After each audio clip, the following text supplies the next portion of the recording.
आंवला ये one of the most important part है आयुर्वेदा मेडिसिन का।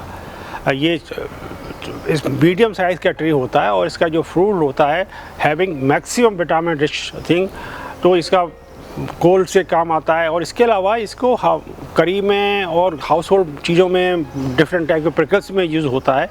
ये कहा जाए अगर एक आंवला डेली खा लें तो आपके अंदर विटामिन सी की कमी नहीं होगी। और बेसिकली ये सेंट्रल इंडिया में बहुत पाया जाता है और जितनी आयुर्वेदिक मेडिसिन हैं उसमें ज़्यादातर ये one of the most important ingredient होता है। आंवला एक अत्यधिक पौष्टिक और एक महत्वपूर्ण आहार स्रोत है। आंवला के पौधे के लगभग सभी भाग औषधीय प्रयोजनों के लिए उपयोग में लाए जाते हैं, विशेष रूप से फल, जिसका उपयोग आयुर्वेद में एक शक्तिशाली रसायन के रूप में किया गया है। आंवला एक पौष्टिक एवं महत्वपूर्ण आहार स्रोत के रूप में जाना जाता है। विशेषकर यह आयुर्वेदा में एक महत्वपूर्ण रसायन के रूप में प्रयोग किया जाता है।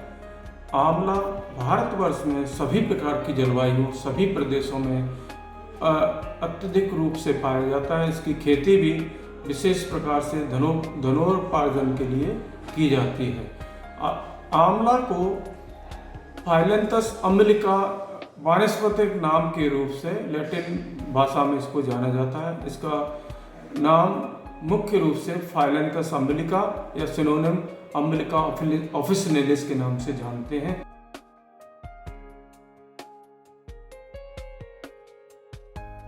पेड़ आकार में छोटे या मध्यम होते हैं।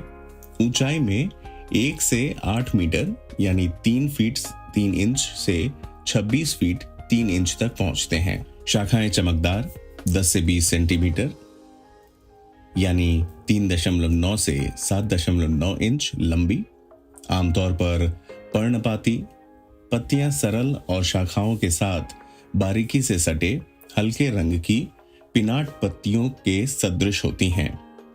फूल हरे पीले रंग के होते हैं। फल लगभग गोलाकार हल्के हरे पीले होते हैं।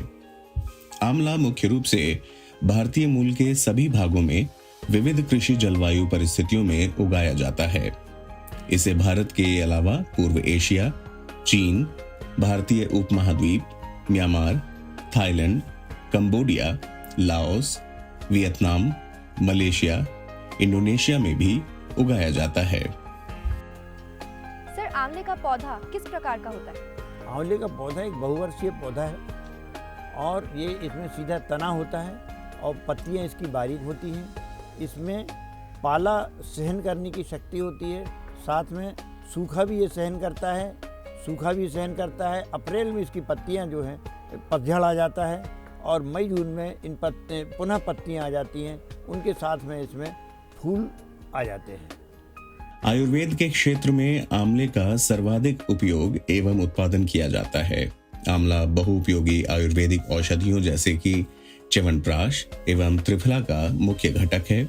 इसके अलावा आंवला का उपयोग अचार, चटनी, मुरब्बा इत्यादि बनाने में घरेलू रूप से किया जाता है।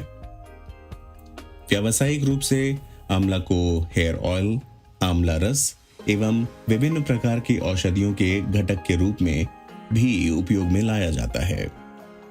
आंवले को एक शक्तिशाली कायाकल्प और इम्यूनोमॉड्यूलेटर माना जाता है, जो अपक्षयी प्रक्रियाओं और बुढ़ापे को रोकने में प्रभावी है और दीर्घायु को बढ़ावा देने, पाचन को बढ़ाने, कब्ज का इलाज, बुखार और खांसी को कम करने, अस्थमा को कम करने, हृदय को मजबूत करने, आंखों को लाभ देने इत्यादि जटिलताओं को दूर करने के लिए जाना जाता है। आंवला एक बहुत ही गुणकारी औषधि है और आयुर्वेद में शायद सबसे ज़्यादा प्रयुक्त होने वाली औषधियों में से एक है। इसके आयुर्वेदिक गुणों की बात करें तो यह गुरु होती है और अम्ल रस प्रधान होती है। इसका विपाक मधुर होता है और ये वीर्य में शीत होती है, मतलब ठंडी तासीर की औषधि है। ये हमारे शरीर में तीनों दोषों वात, पित्त, कफ का शमन करती है। यही कारण है कि ये आयुर्वेदिक दवाओं में प्रचुरता से यूज़ होती है। इस आयुर्वेद में इसको उत्तम वैधस्थापक या रसायन औषधि माना जाता है। इसमें पाए जाने वाले एंटीऑक्सीडेंट्स सेल्स में हो रही रीजनरेशन को रोकते हैं और उनको क्षति होने से बचाते हैं। आंवला में मुख्य रूप से अमीनो एसिड और खनिज होते हैं। पौधे में फेनोलिक यौगिक, टेनिन, फाइब्लेम्बिक एसिड भी होते हैं। फाइलेब्लिन, रूटिन और एब्लिकॉल होते हैं। अल्कलाइड्स यानी फाइलेंटिडाइन और फाइलेंटाइन, ये दोनों भी मुख्य रूप से रासायनिक तत्व हैं। सर, इसका पौधा किस प्रकार के स्थानों में उगता है? इसका पौधा 4500 फीट के नीचे की जलवायु में और जहाँ वर्षा 900 सेंटीमीटर से 1200 सेंटीमीटर के बीच में होती है और उस जलवायु में ये होता है। इस पौधे को सूखा सहन सकती है, पाले की सहन सकती है। पाले से भी अपने आप को बचाता है, सूखे से भी अपने आप को बचाता है। सामान्यतः आंवला की खेती भारतवर्ष में लगभग सभी जगह पर की जाती है। आंवला की खेती विभिन्न प्रकार की मृदाओं में की जा सकती है। मिट्टी का पीएच स्तर 9.5 तक ही उपयुक्त होता है। शुष्क क्षेत्र का वृक्ष होने के कारण सिंचाई की आवश्यकता कम रहती है। मई से जून में सामान्यतः 20 दिन में सिंचाई करनी चाहिए। प्रत्येक पेड़ में 10 किलो गोबर की खाद फरवरी माह में गुड़ाई के पश्चात जब नमी हो तब डालनी चाहिए। साथ में 100 ग्राम यूरिया, 50 ग्राम फॉस्फेट तथा 75 ग्राम पोटैश भी दिया जा सकता है। वर्ष में एक बार एवं 10 वर्ष तक देते रहना चाहिए। रोपण के लिए सीडलिंग, ग्राफ्ट और बडिंग का उपयोग किया जाता है। जब खेत अच्छी तरह से तैयार हो जाता है तो उससे नर्सरी में तैयार पौधों के रोपण का कार्य शुरू किया जाता है।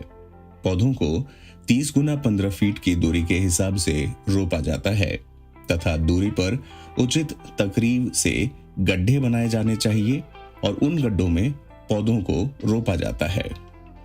रोपण को जुलाई से अक्टूबर तक लगाने के लिए उचित समय माना जाता है। 1 हेक्टेयर में लगभग 200 से 400 पेड़ लगाना उपयुक्त होता है। खेत में रोपाई के लगभग 35 से 45 दिन के बाद निराई की जाती है। लगभग चौथे वर्ष में फलों की प्राप्ति होती है।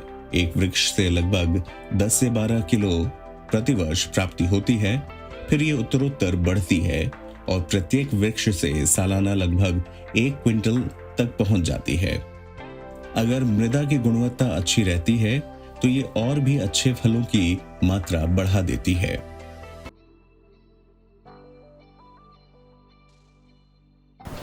सामान्यतः आंवला की खेती भारत में सभी जगह की जाती है। यह एक शुष्क क्षेत्र में होने वाला पौधा है तो इसको सिंचाई की आवश्यकता कम रहती है। इसके रोपण के लिए खेत जो पहले से ही तैयार है उसमें करीब 30 बाई 15 फीट की दूरी पे पौधों को रोपित किया जाता है और रोपण के पश्चात 3 से 4 वर्ष तक इनकी देखभाल की आवश्यकता होती है, जिसमें कि समय समय पर सिंचाई करना, इसमें से खरपतवार निकालना, खाद देना इत्यादि का किसानों को ध्यान रखने की ज़रूरत पड़ती है। सिंचाई की जहाँ तक बात है, गर्मियों के दिनों में ही इसमें 20 दिन में करीब एक बार सिंचाई की आवश्यकता होती है और जब सिंचाई के बाद बरसात के समय जब भूमि में उचित मात्रा में नमी हो तो उस वक्त इसमें खाद किसानों को देना चाहिए। पेड़ लगाने के करीब 4 साल के अंतराल के बाद इसमें फल आने शुरू हो जाते हैं। शुरुआत में फलों का जो उत्पादन है वो थोड़ा कम रहता है, जिसमें कि एक पौधे से 10 से 15 केजी तक ही फलों का उत्पादन होता है, लेकिन मैच्योरिटी आने के बाद करीब 1 क्विंटल या 1.5 क्विंटल तक भी एक पौधे से उत्पादन हो सकता है फलों का। पित्त कैटरपिलर। युवा कैटरपिलर बरसात के मौसम में तने के शीर्ष भाग में घुस जाते हैं और सुरंग बना देते हैं। इसके कारण शिखर पुनर्विकास की जांच की जाती है। पार्श्व प्ररोह पित्त के नीचे विकसित होते हैं और बाद में मौसम के बाद के विकास में बहुत बाधा आती है। संक्रमित सिरों को काटने और डाइमेथोएट 0.03% जैसे प्रणालीगत कीटनाशक का रोग निरोधी स्प्रे किट को नियंत्रित करता है। आंवला सर्दियों में पाए जाने वाला एक फल है जिसका स्वाद थोड़ा सा कसेला होता है और जो हमारे भारत में मतलब काफ़ी जगहों पे आंवला का उत्पादन काफ़ी मात्राओं में होता है। किसान भाइयों उसका एक तो मंडी में सीधे कच्चे उसको उपयोग कर लेते हैं और दूसरी चीज़ है कि हम उसमें से कुछ औषधि और खाद्य पदार्थ बना करके उसको और अच्छा स्वाद के साथ हम मार्केट में ला सकते हैं। इससे किसानों को आर्थिक सहायता के रूप में आर्थिक सहायता भी मिल सकती है और उनका खुद का स्वावलंबन स्किल डेवलपमेंट भी हो सकता है। जैसे आंवला है तो आंवला में से विविध प्रकार की औषधियाँ हैं, जैसे च्यवनप्राश है, ब्रह्म रसायन है। उसके अलावा खाद्य पदार्थों में आप देखें तो आंवले का अचार बनेगा, आंवले की चटनी बनेगी, आंवले का मुरब्बा बनता है और आंवले की कैंडी बनेगी। तो ऐसे विविध प्रकार के कुछ खाद्य पदार्थ है जो कच्चे आंवले में से रूपांतरण होके काफ़ी खाद्य पदार्थों में हम लोग उसका रूपांतरण करके उसको खाने पीने में और औषधि के रूप में ले सकते हैं। आंवला का पेड़ चौथे साल के फलों का उत्पादन करता है। शुरू में तो एक पेड़ लगभग 12 से 15 किलो के करीब फल देता है और उत्तरोत्तर ये उत्पादन बढ़ता जाता है और 7 से 9 साल में ये लगभग 1 से 5 क्विंटल प्रति पेड़ प्रति वर्ष तक पहुंच जाता है। आंवला की खेती में लगभग 70 से 90 हजार रुपए पर हेक्टेयर का खर्चा आता है, जिसमें कि 1 हेक्टेयर में 4 वर्ष के बाद उत्पन्न लगभग 10 टन पर हेक्टेयर प्राप्त होता है। आंवला का बाजार में भाव 50 रुपए से लेकर 70 रुपए तक होता है, जिसके हिसाब से किसान को आंवला की खेती से लगभग 4 लाख रुपए प्रति हेक्टेयर के हिसाब से फायदा होता है। आंवला की खेती के लिए राष्ट्रीय औषधीय पादप बोर्ड नई दिल्ली सब्सिडी प्रदान करता है।